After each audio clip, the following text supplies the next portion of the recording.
Hello and happy Sunday. It's Sunday, April the 6th, and I'm Anita Booth from the Humble Leader Chronicles. I'm here today to share some personal reflections around my recent journal entry that I posted on the Substack.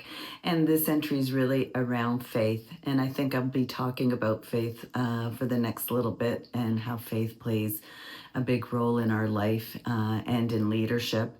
I've specifically highlighted in my journal entry around leaders who have high faith actually inspire their teams to think bigger and have bigger vision. And so there are other research stats that talk about how faith and spirituality plays a bigger role in our life. And the way I think about faith, because a lot of times we think about faith only when we're in a difficult time, right? When we're experiencing challenges in our life and we don't necessarily know about the road ahead. That creates fear in our lives, and faith is one of those quiet superpowers that we have. I like to attribute it to a flame that we have inside ourselves that is sometimes a big flame, and that's when we have a lot of faith, and then sometimes it's a mere amber, just sort of there but not really burning. But it's always there. And that's, I think, one of the biggest things that I wanted to talk about is that faith is always there for us to draw upon. And I talked about, one of my posts is about the parable of the flashlight. And what I like about parables or things that you can relate to modern day, how we can relate some of those those old style parables to modern day. The specific one about the flashlight talks about being at work and struggling over some ideas and not having a clue really where to go next. And a colleague says, hey, just use your flashlight. Whatever you can see in front of you is as far as you can go. And I think that's really what faith is about, is that you may not know what you can't see down the road, but faith makes you take that step every single day. And so take a step every day, even if it's just enough to see a couple feet in front of you. And I think when we're at work and when we're at home, they blend together. It's hard to be at work if you're experiencing difficult times in your life. At home, it interferes, and so when you draw upon tools such as faith, it helps you to muster up the courage and put those fears behind us. So that is what I'd like to start sharing a little bit more about is faith. I talked a little bit about some research stats. So enhanced employee performance, a study published in the Frontier in Psychology found that spiritual leadership is positively related to employee task performance, knowledge sharing behaviors, and innovation behaviors. That's not bad. Improved employee morale. Research indicates that spiritual leadership significantly boosts employee morale by fostering a supportive and trusting work environment. And then increased organizational commitment. Spiritual leadership has been shown to enhance employee satisfaction and commitment, leading to better organizational performance. And so there is some quantifiable facts to point to, and that is reassuring to those who maybe struggle with having faith in their lives and need to see the proof. That old saying, the proof is in the pudding. And I don't think that that's the case. So I think that faith is there for us to draw upon it in times of trouble, in times of happiness, because when we're happy, faith is abundant, right? We're in a good place. But when we draw upon faith to use as a way to get through our daily lives and actually reflect upon it in an intentional way, And I think that is a key word, acting with intention, or behaving with a specific intention. So I like to approach my days in a very positive, optimistic way.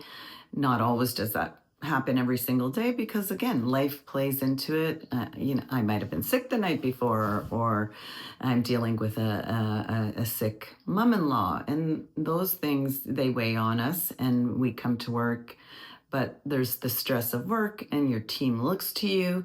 And so my attitude is put a smile on your face and be of service. And that's another area that I want to talk about over the next little while, is how does service play into our lives, and being a service to others. Not, and I've said this before, not being a servant, but being a service to others. And so that's the approach I take every single day when I get up, and I plan my day out. My most important thoughts are around my team. What can I do to help my team? What can I do to inspire them when they're feeling overwhelmed? And those are the little things that can make somebody's day that much brighter. And so I'd like to just leave that with you today. The parable is about the parable of the flashlight. I hope you go check it out. I thought it was a neat way to showcase in a more modern time how faith plays into our lives. And I'm going to do a little bit more of that. I want to teach in a modern way, but maybe with some, again, traditional values, and how maybe they might have been taught hundreds of years ago, still have the same sort of impact today. But how can I bring it forward that makes it easier to understand? So I hope you like the parable. I'm going to continue to do those over the next weeks, and they will focus on, again, leadership and faith and service, bringing out all the areas, all the pillars and principles that I think are worthy of attention. And I hope that you do take 5 minutes a day. I put out a 5-minute reflection. I often start my morning with yoga, not a lot, just a 15-minute stretch, but I've been doing it consistently along with morning prayers and gratitudes that I feel have really enhanced my life over the last 2 or 3 years. And so here I am 3 years later, being consistent with my prayers and going to church. Again, something I've never done in my previous, growing up. I think I shared, I'm Roman Catholic, but I was not I was not raised in a very traditional Catholic home. We had our values and all the sound principles that you learn in the religious environment, but I would never say I was religious. But throughout my life, I've become very spiritual.